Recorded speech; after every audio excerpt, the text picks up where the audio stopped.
నమస్తే, నేను అంకిత. YCP senior నేత మాజీ మంత్రి బొత్స సత్యనారాయణ ఎమ్మెల్సీ రేసులో నిలవబోతున్నారా? అయితే ఆయనకి ఇదే చివరి అవకాశంగా భావించవచ్చా? ఇక్కడ చూసుకున్నట్లయితే ఆయన మేనల్లుడు చిన్న శ్రీను టీడీపీతో కలిసి కోవర్ట్ ఆపరేషన్ ప్రారంభించబోతున్నారని తెలుస్తుంది. అయితే ఇది ఎంతవరకు వాస్తవం అన్న టాపిక్ పైన డిస్కస్ చేయడానికి నాతో పాటు సీనియర్ జర్నలిస్ట్ డివిఎస్ సార్ ఉన్నారు. ఆయనతో మాట్లాడదాం. నమస్తే సార్. నమస్తే అమ్మా. సార్, ఇప్పుడు వైసీపీ ముఖ్య నేత అయిన మాజీ మంత్రి బొత్స సత్యనారాయణ గారు ఇప్పుడు ఎమ్మెల్సీకి రేస్లో నిలవబోతున్నారని తెలుస్తుంది. అయితే ఇక్కడ కొంతమంది ఏమంటున్నారంటే ఇదే ఆయనకి చివరి అవకాశంగా కూడా భావించవచ్చు అనేసి అంటున్నారు. అలాగే ఇక్కడ చూసుకుంటే ఆయన మేనల్లుడైన చిన్న శ్రీను టీడీపీతో కలిసి కోవర్ట్ ఆపరేషన్ కూడా ప్రారంభించబోతున్నారు అని తెలుస్తుంది. సో ఇది ఎంతవరకు వాస్తవం అంటారు?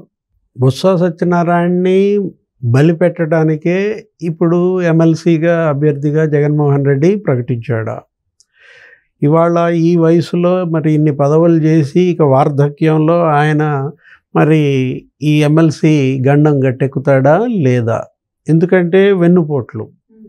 ఇప్పుడు ఉన్నది జగన్మోహన్ రెడ్డి ప్రభుత్వం కాదు.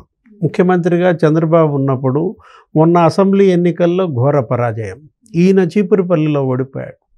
ఎక్కడ కళా వెంకట్రావు చేతిలో అసలు కనీ విని ఎరుగనటువంటి చిత్తుగా ఓడిపోయిన పరిస్థితి. ఈయన భార్య బొత్స ఝాన్సీ, ఆమె ఓడిపోయిన పరిస్థితి పార్లమెంటుకి విశాఖ. ఇప్పుడు మరి రాజకీయ ఉనికి ఇవాళ బొత్స సత్యనారాయణ ఎమ్మెల్సీగా కనుక ఓడిపోతే ఇక బొత్స కుటుంబమే అవుట్ అన్నమాట. దానికి మరి వాళ్ళ మేనల్లుడు అతనే పావులు గదుపుతున్నాడు, అతనే కోవర్ట్గా మారాడు. మజ్జి శ్రీనివాసరావు, ఏది చిన్న సీను మరి వాళ్ళ మాంగారిని గెలిపిస్తాడా లేదా అనే దాంట్లో టీడీపీతో ఇప్పటికే అతను మాట్లాడుకున్నాడని. ఇప్పుడు యాక్చువల్గా ఆ సీటు ఎమ్మెల్సీ ఏంటి? వంశీకృష్ణ శ్రీనివాస్. అతను వైఎస్ఆర్ కాంగ్రెస్ పార్టీలో ఎమ్మెల్సీగా చాలా అవమానాలు పడ్డాడు. ఏది మనం అతను ఒక పెద్ద బహిరంగ లేఖ కూడా రాశాడు, రాజీనామా చేస్తూ ఇట్లా నేను పార్టీ కోసం ఇన్ని కోట్లు ఖర్చు పెట్టుకున్నాను, అసలు పార్టీ ఉద్యోగులకు జీతాలు కూడా నేనే ఇచ్చాను, మీరు నన్ను ఈ విధంగా ఇట్లా చేశారు, నా రాజకీయ భవిష్యత్తుతో ఆడుకున్నారంటూ జగన్మోహన్ రెడ్డి మీద అతను ఫైర్ అయ్యి ఒక ఓపెన్ లెటర్ రాసి పార్టీ మారాడు. అతను గెలిచాడు ఇవాళ అక్కడ విశాఖ ఎమ్మెల్యేగా. ఎవరు? వంశీ. ఇప్పుడు ఈ సీటు ఖాళీ అయింది. ఈ సీటు ఖాళీ అయితే ఎమ్మెల్సీగా మరి అంతమంది అభ్యర్థులు, అంతమంది మద్దతుదారులు ఉన్నప్పుడు వాళ్ళని పెట్టకుండా బొత్స సత్యనారాయణ ఎందుకు పెట్టాడు? 50 రోజులుగా పత్తా లేనటువంటి బొత్స సత్యనారాయణ 3 రోజుల క్రితమే ఒక ప్రెస్ మీట్ పెట్టాడు.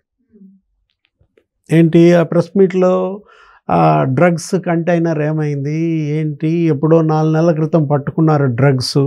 అదెవరో సంజయ్ ఆక్వా వాళ్ళది, వాళ్ళకేదో చుట్టరికం బీజేపీ అధ్యక్షురాలు పురంధేశ్వరితో.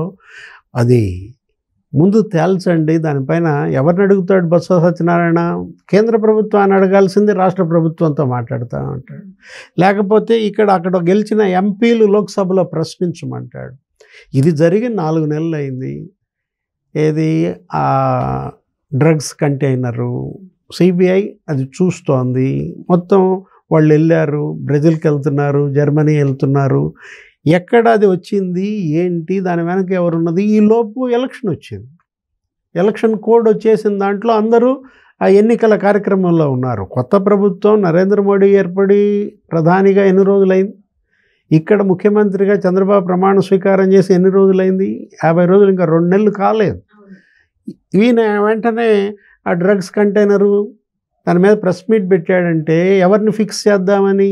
అదేదో ఆ ప్రెస్ మీట్ కూడా వైఎస్ఆర్ కాంగ్రెస్ పార్టీలో కోల్డ్ వార్, అంతర్యుద్ధం, విజయసాయిరెడ్డి వర్సెస్ బొత్స సత్యనారాయణ. ఇలా ఇది విజయసాయిరెడ్డిని ఇరికించడం కోసం పెట్టిన ప్రెస్ మీట్ అనుకున్నారు.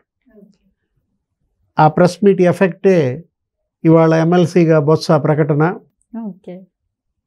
దీనికోసమే ఆయన ఆ ప్రెస్ మీట్ పెట్టాడా?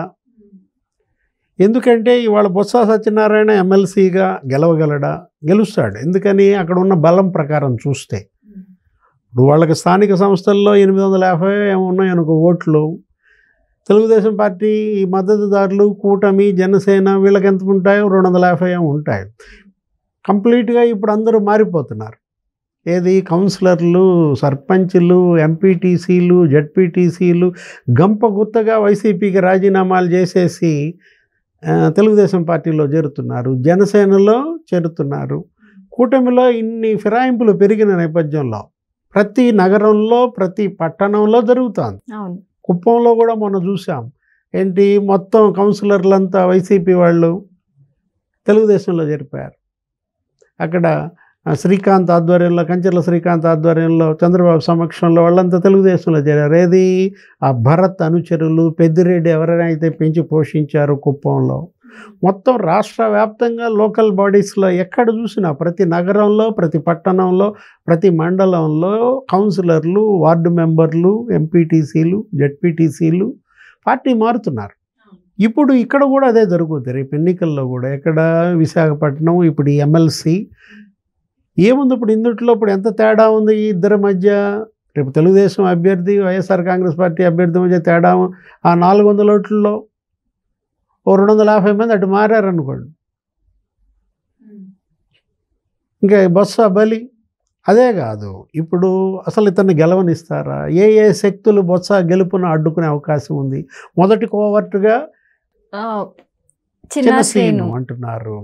ఇప్పుడు అతను ఇవాళ బొత్స సత్యనారాయణకి ధీటుగా ఉత్తరాంధ్రలో ఎదగాలనా, మొత్తం బొత్స సామ్రాజ్యానికి వారసుడుగా చిన్నసీను మారదామనా, మామ ఓటమికే అతను మరి కృషి చేస్తున్నాడంటే అదే కాదు.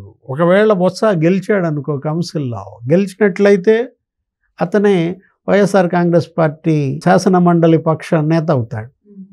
ఎందుకంటే సీనియర్. అక్కడ ఉన్న వాళ్ళందరిలో ఇప్పటికే ఉమ్మారెడ్డి వెంకటేశ్వర్లు కాదని ఏం చేశారు, లేళ్లప్పిరెడ్డికి ఇచ్చారు.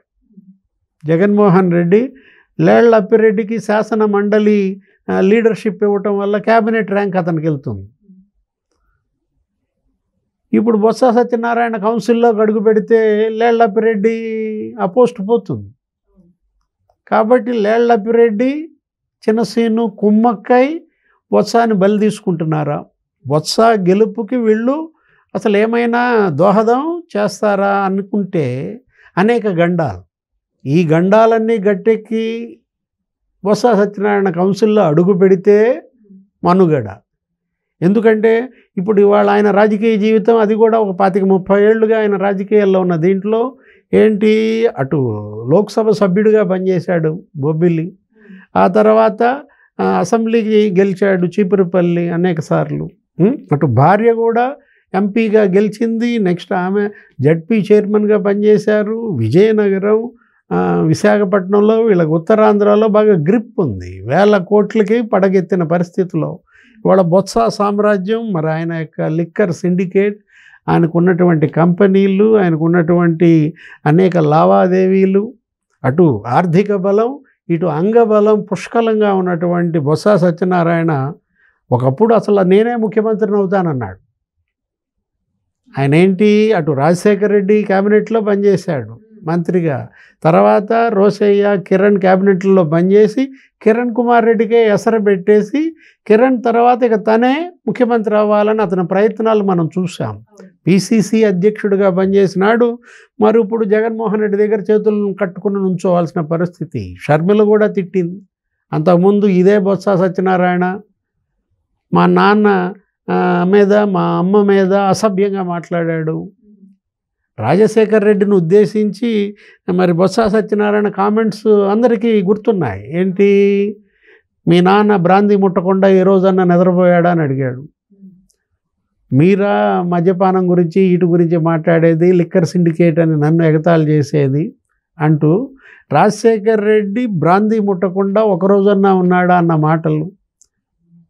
విజయలక్ష్మిని ఉద్దేశించి శాసనసభలోనే అవమానకరంగా మాట్లాడాడు. అనేక సందర్భాల్లో షర్మిల వాళ్ళ అన్నని తిట్టేది కూడా దీనికోసమే. ఏది, ఇవాళ నీ పంచన నీ పక్కన చేరిన వాళ్ళంతా కూడా రాజశేఖర రెడ్డిని తిట్టినాళ్ళు.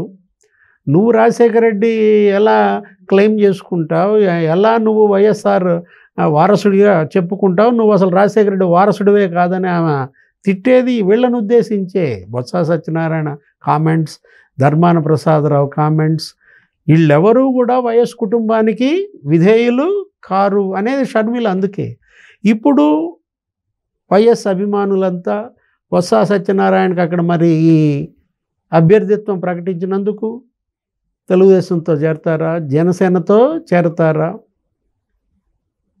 ఒక రకంగా చెప్పాలంటే బొత్స సత్యనారాయణ ఆయన్ని బలి పెట్టడం కోసమే ఇవాళ ఎమ్మెల్సీ అభ్యర్థిగా దించాడా జగన్మోహన్ రెడ్డి? బొత్స అడ్డు ఇలా తప్పించుకుంటున్నారా? అడ్డు తొలగించడానికే అతను అభ్యర్థిగా ప్రకటించారా? చూడాలి.